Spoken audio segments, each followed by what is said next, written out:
სმენელს მიგესალმები ახალი შთაბეჭდილებებით და დაღლილობით სავსე დაღლილობით. საკმაოდ ბევრი რამ მოხდა, ბევრი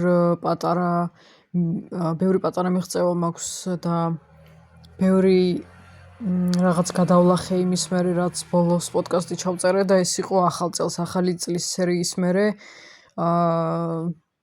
ესე ვთქვათ, ცოტა ხნით პოდკასტისგან დასვენება მინდოდა და მივაგდე. განუსაზღვრელი დროით, რომ ვიდეოებზე გადამეტანა ყურადღება. მართლა ჩემი ერთ-ერთი ყველაზე საყვარელი საქმიანობაა და არა მარტო საქმიანობა, ერთ-ერთი საყვარელი ხედია ჩაწერის, ესე ვთქვათ, ხმის ჩაწერას, რომ ვხედავ ეკრანზე. და ამას ვაკეთებ 21 წლიდან, რაც მიხარია ძალიან, იმიტომ რომ ჩემი პლატფორმა რაც მინდა იმას ვლაპარაკობ, რაც მინდა იმას ვდებ. შეიძლება ხანდახან ისე ჩანდეს თითქოს სიცარიელეს ველაპარაკები, მაგრამ არანაირი პრობლემა არ მაქვს. თავიდან საკმაოდ დიდხანს იყო მარტო სიცარიელესთან ლაპარაკი და არანაირი პრობლემა არაა მართლა. ჩემთვის არის საჭირო პირველ რიგში ეს პლატფორმა არის ჩემი. ჯერ იანვარიც არ იყო დამთავრებული და მიუხედავად იმისა, რომ ცუდად ყოფნამ და დასუსტებამ, ცუდმა შეგრძნებებმა ისევ შემომიტია და ერთი-ორჯერ საკმაოდ ძლიერადაც, მაინც უკვე ძალიან ბევრი რამე მქონდა მოსწრებული, რითიც ძალიან ვამაყობ, თუნდაც რაღაცის ვებინარზე დასწრება, რაღაცის კურსზე დარეგისტრირება. მართალია ახლა უარყოფა მომივიდა მაგ დარეგისტრირებიდან, მაგრამ არანაირი პრობლემა არ არის მაინც, იმიტომ რომ მთავარია ვიცი, რომ მე ვიყავი დარეგისტრირებული და რაღაცა პასუხი მივიღე, თუნდაც უარყოფითი. რაც უნდა დამიხვდეს წინა, ეს ძალიან კარგი რაღაც გავიაზრე, როგორც აფირმაცია, როგორც ჩემი მანტრა თუ რა ვიცი რა შეიძლება დავარქვათ, რომ როგორი კედელიც უნდა ამიშენონ წინ, არ არსებობს, რომ ამ კედელზე ვერ გადავიდე და ვერ გადავლახო. რაც ძალიან კარგად გამომივიდა, რომ სიტყვებში გამოვხატე და საჩემო ფრაზაა ზუსტად. განსაკუთრებით ის გამიხარდა, რომ კი თავს ვიგიჟებდი ახალი წლის გამოშვების პოდკასტებში. გამორიცხული 2026 წელს ფიზიკური სამსახური არ მექნება და ონლაინ მექნება მეთქი, მაგრამ მე ვინ მისმენს და ჩემს საჭიროებებს ესე არ ერგება საქართველოს გარემო სამუშაო და ამიტომ კოზი ჩამივარდა ნაცარში და ისევ ფიზიკური სამსახური მაქვს, მაგრამ ძალიან კარგ გარემოში მოვხვდი, აი სამსახურისგან მეტი რა უნდა გინდოდეს, რაც მე ყველაფერი დამხვდა. რაც შეიძლება ადამიანს სჭირდებოდეს და რაც შეიძლება ინდივიდუალურად მე მჭირდებოდეს. ერთი ეგ, რომ ასე მალე თან სხვადასხვის წარმატებებსაც მივაღწია საკმაოდ მალე. ერთ თვეში, მისვლიდან ერთ თვეში გავხდი თვის საუკეთესო თანამშრომელი, რაც უბრალოდ სიგიჟეა მართლა. და ძალიან მომწონს იმის გააზრება და იმაზე ფიქრი, რომ როგორც თანასწორს, ყველას ისევე ექცევიან ამ გარემოში. და მე განსაკუთრებით გრძნობ თავს პატივცემულად, როგორი სტრესიც უნდა იყოს, თუ როგორი ბევრი შესასრულებელი დავალება რომ ერთად დამეყაროს თავზე და ასე შემდეგ, ყოფილა რაღაც ეგეთი მომენტები და ეგეთი სტრესი, მაგრამ გაყიდვებში როცა ხარ, მაგას რა ქვია, სისულელიც კი იქნება, რომ მაგის მოლოდინი არ გქონდეს. მაინც ხო ეგეთი დღეებიც გამივლია ადრე სხვაგანაც რო ყოფილვარ, მაგრამ არ არის პრობლემა. რაც თავარია კიდევ ის არის, რომ ისევ ჩვეულებრივად ვახერხებ, რომ არ გავფლანგოფული, შეიძლება რადგან ძალიან მომატებულია ყველაფერზე ფასები, მოგეჩვენოს, რომ ზედმეტი დახარჯე, მაგრამ სინამდვილეში ერთად შეკრებილი უბრალოდ ძალიან დიდ თანხად ჩანს ეს პატარა ხარჯები, რაღაცა 4 ლარი, 5 ლარი ცალკე, რაღაცა 5 ლარი კიდე, ეს ყველაფერი ძალიან გროვდება ხოლმე და მერე ცუდად ეტყობა საფულეს. მაგრამ მაგის მიუხედავად ისევ და ძალიან გავიწაფე თან პალიტრა ელის გამომცემლობაში რომ მუშაობდი. მაშინ ესე ვთქვათ, ყველაზე დიდი ხანი დავრჩი მანდ, ანუ ყველაზე დიდ ხნიანი პერიოდი იყო, რაც სამსახურში ვიყავი, სამსახურის გარემოში და ეს ბონუსი და ეს მოჭრილი ხელფასი მართალია ძალიან სამარცხვინო რაოდენობა იყო, მაგრამ ჩემთვის იყო ბევრ რამეზე საკმარისი და მაგ დროს ძალიან კარგად ვისწავლე მართლა განკარგვა, რაში უნდა დამეხარჯებული, რაში აღარ უნდა დამეხარჯებული, ძალიან სხვანაირად გვერდიდან შევხედე კიდე ყველაფერს და გადავჭერი, რომ ამაში და ამაში აღარ დავხარჯავ ფულს და გამორიცხულია, რომ ესე ვთქვათ, გადავყარო წყალში და ჩვეულებრივად ვაგრძელებ ისევ ანაბარი მაქვს გახსნილი, რაც მგონია რომ ყველამ უნდა გააკეთოს და თუნდაც რა ვიცი 10 თუ 50 თეთრი თუ 1 ლარი უნდა შეიტანოს, იმიტომ რომ არ აი მობაილ ბანკში რო შეიძლება მაგის აკეთება და არ წაგიცდება ხელი რა. ხო აი ეგ ძალიან მნიშვნელოვანი ინვესტიციაა ჩემთვის მით უმეტეს ახლა მომავლისთვის. მიუხედავად იმისა, რომ იყო იანვარში რამდენიმე დღე, როცა ძალიან ცუდად გავხდი, რაც იმას გულისხმობს, რომ ადგომას ვერ ვახერხებდი ვიწექი, თავბრუნ მეხოდა ძალიან ძლიერად წნევა იყო, უკონტროლო ხან ძალიან დაბალი, ხან ძალიან მაღალი, პლუს მუცლის ტკივილებიც მქონდა და კიდე რაღაც ძალიან უსიამოვნო და შემაწუხებელი სიმპტომები, რომელიც ერთბაშად მაცლიდა ენერგიას და ძალას. მაგის მიუხედავად, მაინც ვიყავი, როგორც მანამდე ვთქვი, სხვადასხვა ციფრული პროფესიების, ასე ვთქვათ, კურსებზე დავრეგისტრირდა და მართალია მოვიდა იქიდან, მაგრამ ეგ უარიც ნიშნავს იმას, რომ მე სადღაც დავფიქსირდი და რაღაცა უკავშირი მივიღე, რაც თავისთავად მნიშვნელოვანია. მართალია ერთი უფრო მინდოდა ერთი კურსიდან, რომ დადებითად გამოხმაურებოდნენ და მაინც ბოლომდე იმედი მქონდა, რომ უარი არ იქნებოდა, მაგრამ არც მაგას არ აუშავს. კიდევ ის არის, რომ რაც თავარია სამსახურმა, რომ დრო დაიკავა დილიდან საღამომდე, ამ შეზღუდული დროში უფრო კარგად ვახერხებ რაღაცების განაწილებას, სწავლის მხრივაც თან მაგისტრატურას ამ სემესტრში ვამთავრებ და მაინც მიხარია რაღაცნაირად, რომ უნივერსიტეტი მომშორდება, იმიტომ რომ უკვე ბევრ რამეში ხელს მიშლის და თან პირველ რიგში დიდი ფინანსური წნეხია და რაღაცნაირად ყველაფერი მაგ გრაფიკს უნდა შეუწყო და ეგ რო აღარ იქნება, ეხლა თავისთავად სხვანაირი პერიოდი დაიწყება, იმიტომ რომ რაც სკოლა დავამთავრე, სულ უნივერსიტეტში ვარ, გადამულად 1 წელიც არ გამომიტოვებია და მართლა მაინტერესებს ეგ შეგრძნება, როცა რაღაც სასწავლო დაწესებულებაში აღარ დადიხარ, რა შეგრძნება და სხვა საქმეებზე რო ხარ გადართული.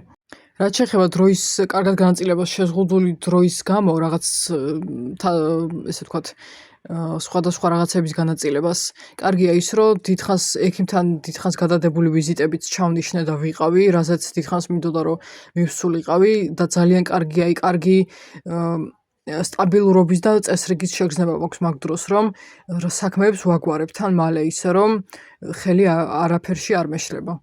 კიდევ ის მიხარია ძალიან, რომ ჩემი ესე ვთქვათ დაბადების დღის თემატიკა როგორი მინდა რომ იყოს და რა როგორ გამოიყურებოდეს და რა გავაკეთო და ვისთან ერთად ვიყო, ეგ წინასწარ მოვიფიქრე და მაგაზე წინასწარ დავიწყე ზრუნვა, მიუხედავად იმისა, რომ წლის ბოლოს არის, მაინც აქედან, იმიტომ რომ მე არ მაქვს ხოლმე იმედი ისეთ მდგომარეობაში ვიყავი ბოლო წლები, არ მაქვს ხოლმე იმედი, რომ ასეთ დიდ დაგეგმილ რაღაცებზე ხელი არ შემეშლება და ბარიერები არ მექნება წინ. ამიტომ აქედან რო დავიწყე მაგაზე ზრუნვა, მიხარია მაინც მით უმეტეს ამ საშინელი გასაოცარი სიძვირის პირობებში. და აი ეხლა მით უმეტეს იმდენად სწრაფად, კარგად წავიდა ყველაფერი და აღმავალ გზაზე, რომ ბევრად მეტის იმედი გამეჩნდა და მე ბევრად კარგისაც, რომ ის კარგი რაც მე მაქვს მონიშნული ახლო მომავალში აუცილებლად იქნება და აი გზნობრო თითქოს ძალიან ახლოს არის და ხელშესახებია. კიდევ ის მოვახერხე, რომ რასაც თქვათ, რაშიც ფულს ვერ გადავიხდი, ან ჯერ, ან საერთოდ ვერ გადავიხდი, არ არის აუცილებელი, რომ მართლა ყველაფერში ფასიანი გაკვეთილები გქონდეს გავლილი და ასე შემდეგ. ამიტომ YouTube-ზე ვიპოვე ის რაღაცები, რაშიც მინდა რომ ან უნარი დავიხვეწო, ან ვისწავლო ზედმეტი ფულის ხარჯვის გარეშე და ეგეც ძალიან კარგია, რომ ჩემ თავში მაგ მხრივაც ინვესტიციას ვდებ. კიდე რაც ძალიან მაგარია, მიხარია და რაც დიდი ხანი მინდოდა ის არის, რომ რაღაცების გამო ბაკალავრიატზე უფრო და უფრო მაღლა ვწევდი GPA-ს და ბოლოს მაინც ვერ დავამთავრე იმ, ასე ვთქვათ, იმ ნიშნულზე, რაზეც მე მინდოდა. და ახლა რაც შეეხება, ახლაც მაგისტრატურაზეც რაღაცა ისევ ამ ცუდად გახსომების და რაღაცების გამო რომ ქულები დამაკლავ თქვა სემინარებში და გამოცდებში და ასე შემდეგ 1.5-ზე ჩამომივარ და წარმოვიდგინეთ და 3.2-ზე მოვახერხე რომ ამეწია GPA. და ეს დამეხმარა ძალიან ესე ვთქვათ თანადაფინანსებაშიც. კიდევ ერთი რაღაც მოვიფიქრე, რაც როგორც კი მოვიფიქრე, მაშინ რომ დავიწყე განხორციელება, ესეთ რაღაც გავაკეთე, არამხატვრული წიგნები განსაკუთრებით რაც არის ესეთი სოციალური, პოლიტიკური, მნიშვნელოვანი რაღაც საგანმანათლებლო საკითხებზე, ეგენი რაც მაქვს დრაივზე, დავიწყე მაგ ყველაფრის ინსტაგრამზე გაზიარება იმისთვის რომ ვინცაც ვიცნობ, ასე ვთქვათ, ვინც არის ჩემი გამომწერი, რაღაცნაირად ხელი შეუწყო, რომ ამ განათლების კოლაფსის მომსწრე როცა ვართ, მაგ დროს რაღაცა ეხლა ხალხი წიგნების კითხვას და წიგნების ყიდვას ნამდვილად არ შეწყვეტს მაგით და არც იმბეცილად არ გადაიქცევა მთელი ერი, მაგრამ მაინც ჩემი მხრივ ეგ არის განაცხადი, რომ მე რაღაცას ვიწყებ, მე თვითონ რაღაცას უერთდები ჩემი პატარა კამპანიასავით არის, რომ ეს არის უფასო განათლების წყარო, ვისაც შეუძლია სრულიად უფასოდ ჩვეულებრივად გადავიდეს ბმულზე და წაიკითხოს წიგნი, რომელიც ექნება დრაივზე და შეენახება.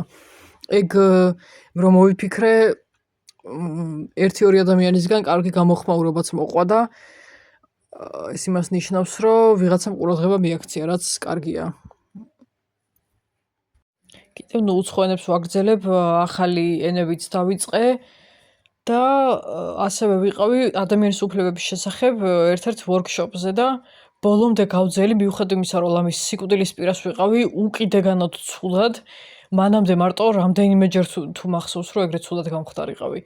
და მაგასაც რომ გაუძელი, ანუ კარგია თუ ცუდი გადაწყვეტილება დღემდე ვფიქრობ მაგას და დღემდე კითხვის ნიშანი მაქვს დასმული. უნდა მეთქვა თუ არა რომ ცუდად ვარ და წამავსულიყავი თუ კარგი იყო რომ დავრჩი ბოლომდე და მე სრულიად განადგურებული მივედი სახლში და შემდეგი რამდენიმე დღე უბრალოდ ცოცხლებში აღარ ვეწერე ლამის. ზოგჯერ როცა სამსახურიდან მოვდივარ და ისიც უნდა ვახსენო, რომ 2 წელი სანამ აქ მოვიდოდი, სადაც ახლა ვარ, 2 წელი არ და ვერ ვიმუშავე. თუ გასაუბრებებზე დავდიოდი, უბრალოდ დამატარებდნენ გასაუბრებებზე და აღარ მეხმაურებოდნენ და თუ არა და მე არ ვაგზავნიდი CV-ს არსად, იმიტომ რომ მერჩივნა ტყუილად არ დამეხარჯა სხვისი დრო და არც ჩემი დრო, იმიტომ რომ მაინც არ მქონდა იმედი, რომ კარგად ვიქნებოდი ფიზიკურად და საკმარისი ენერგია მექნებოდა, რომ საერთოდ სახლიდან გავსულიყავი და მივსულიყავი სადღაც თან იმის პერსპექტივით, რომ მე დამირეკავდნენ, რომ ამიყვანეს და ვფიქრობდი, რომ ეგ ესეთ დასუსტებულ მდგომარეობაში აზრი არ ქონდა არსად მისვლა, სანამ არ ვიგრძნობდი, რომ ოდნავ მაინც ენერგიის მხრივ უკეთესად ვარ და მინიმუმ თვალებიდან გამოხედვა შემიძლია. ხო და ამიტომ ჩემთვის პირველი 2 კვირა სადღაც ან შეიძლება 2 კვირაზე მეტიც არ ვიცი, ახალ სამსახურში იყო თავიდან შეჩვევის მომენტი, მოხმარებლებთან ურთიერთობის, იქ რაღაცა ბაზების კონტროლის და ასე შემდეგ. და მართალია ჯანმრთელობის პრობლემები სრულად არ დამთავრებულა ჯერ, მაგრამ მაინც პროგრესისკენ და გაუმჯობესებისკენ მივდივარ წამლების თუ ასე შემდეგ რაღაცების ხარჯზე და ალბათ გაზაფხული რომ მოვიდა და ესე ვთქვათ, რომ დათვა მაგის ხარჯზეც, იმიტომ რომ რასაც მე ვატყობ, ზამთარში აშკარად უფრო უარესად ხდებოდი გვიან შემოდგომაზე ზამთარში. და გაზაფხულზე პირიქით თითქოს გამოგვიძების მომენტი მქონდა რაღაცა, არ ვიცი, ამინდზე და ყველაფერზე დამოკიდებულია ეგ ალბათ. ხო და როცა სამსახურიდან მოვდივარ, ხან დაღლა არის სასიამოვნო, ხან ცოტა გადაწვისკენ რომ მიდის ეგეთი, მაგრამ ეგეც იმიტომ არის, რომ ვთქვათ, მე უფრო რაღაცებს სენსიტიურად ვიღებ, შეიძლება თუ ვთქვათ, ცოტა ბევრი რამეა იმ დღეს შესასრულებელი. იმ რაღაცაზე ენერგიის დახარჯვის მერე, როცა ბევრი რაღაც არის ერთად მოსაგვარებელი, ბევრი საქმე გაყრია თავზე, უფრო გამოფიტულად ვგრძნობ თავს, თუმცა აი არანორმალური დაღლა ნამდვილად არ ყოფილა. უბრალოდ რაღაცა ერთიანი ეფექტი აქვს ამ ყველაფერს, მაინც რაღაცა ფიზიკურად რაღაც ადგილებზე გიწევს მისვლა. მე მაინც ნორმალურ ადამიანებთან კავშირების გაჩენა მიხარია. აი ვიღაცებთან დაკავშირება შეიძლება სამუდამოდ არ შეყვეს, ხა მე არც ვიცი ესე სამუდამოდ რომ შეყვება ადამიანი როგორი შეგრძნება, ბავშვობის მეგობარიც კი არ მყავს და რაღაცნაირად ისე ხდებოდა, რომ ესეთი ახლო მეგობარი ძალიან დიდხნიანი პერიოდებით არ მყოლია, მე რაღაც ან ფიზიკური სივრცე მაშორებდა ხოლმე მათ, ან რაღაც ასეთი. ძირითადად უფრო ფიზიკური სივრცის გამო და კიდე კონტაქტის საშუალებების არ ქონის გამო რაღაცა პერიოდებში რა. და მე რაღაცნაირად ჰაერში გამოვეკიდა ეგ ყველაფერი, მე შეიძლება გაუჩნდათ იმ ვიღაცებს კონტაქტის საშუალებები, მაგრამ დიდხნიანი ჩავარდნა იყო და მე რაღაცა ვეღარ მოხდა ურთიერთობის ხელახლა გაღვივება და ასე შემდეგ. ამიტომ რამდენი ხანიც უნდა დავრჩე თუნდაც ამ კონკრეტულ სამსახურში, მაინც ძალიან მნიშვნელოვანი მგონია ახალ ხალხთან საქმიან ხალხთან, რომელიც ზუსტად შენარის საქმეს აკეთებს შენივე სამსახურებრივ გარემოში, დაკავშირება და გაცნობა.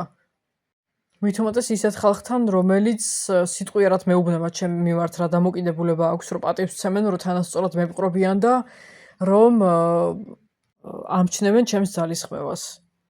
მოკლედ, ოცნების კოშკებს არ ვაგებ, აწი რაც უნდა მოხდეს, გინდა ცუდად წავიდეს რამე, ზოგადად ისე ზოგადად ცუდად. გინდა უფრო გართულდეს რამე, გინდა რამე რაღაცის საშიშროება შეიქმნას. მაინც მაგ ყველაფრის მიუხედავად, რაღაცა აი ამ პატარა დაგროვილი თანხის და ბონუსის და რაღაცების წყალობით თუნდაც, მინიმუმ ის, რომ რაც მჭირდებოდა ის ძალიან საჭირო ნივთები, ესე ვთქვათ, ვიყიდე და დავაგროვე, მაგის გათვალისწინებით უკვე ძალიან კარგ ხაზზე ვდგავარ, არ ვიცი, პალასას რო ეძახიან, პალას არც ვიცი ქართული სიტყვა არის თუ არა. უკვე აი უფრო იმედიანად ვარ, კიდე უფრო იმედიანად ვიდრე მანამდე ვიყავი, უფრო მეტი სტაბილურობის შეგრძნებაც მაქვს და ასე მგონია უფრო შვიდად შევხვდები აწი როგორი რა, ანუ სადაც რა ცვლილება უნდა იყოს. ამიტომ კარგი ვქენი, რომ პოდკასტზე შემოვირბინე მაინც. და ერთი ისიც უნდა ვთქვა, რომ ამ სამსახურმა მაინც ვიდეოები დახია ცოტა უკან, რაც არც მიკვირს, იმიტომ რომ ბევრი დრო დაიკავა უცებ დღის განმავლობაში, მაგრამ არ არის პრობლემა. ყველაფერს მივხედავ და YouTube-ის მიგდება არ არსებობს, იმიტომ რომ სანამდეც საერთოდ YouTube იარსებებს და სანამდეც მე შემიძლია ვიდეოების გადაღება, იქამდე გადავიღებ, იმიტომ რომ მაგ მხრივ ჩემი იდეები ულევია და ჩემი იდენტობასთან ეგ ყველაფერი ახლოს არის გადაჯაჭვულია და ისედაც ყოველთვის ძალიან პატარა ასაკიდან მინდოდა რომ რაღაც მსგავსის კეთებ, მიუხედავად იმისა, რომ მაშინ ინტერნეტი და YouTube საერთოდ არც მქონდა გაგონილი და არც ვიცოდი რას ნიშნავდა. ამიტომ ჩემი იდენტობა და ჩემი რაობა საერთოდ თუ ძალიან ზედმეტი არ იქნება ეგ რო ვთქვა, ძალიან კარგად ზის იმაში, რაც YouTube-ზე მაქვს მოფიქრებული და რაც მაქვს ჯერ კიდე გონებაში. იმდენი რამე მაქვს გონებაში, ჯერ არც კი გადმომიტანია ყველაფერი საერთოდ როდის იქნება ეგ რო ყველაფერს განვახორციელებ, მაგრამ ეს არის ჩემი პლატფორმა და ჩემი ხმა, რომელიც მგონია რომ აუცილებლად უნდა ისმოდეს და კარგი ვქენი რომ შემოვედი. ახლა ამ ვთქვათ შემორბენის შემდეგ ისევ გავირბენ და მივხედავ ისევ სხვა საქმეებს და ჩემს რეჟიმს.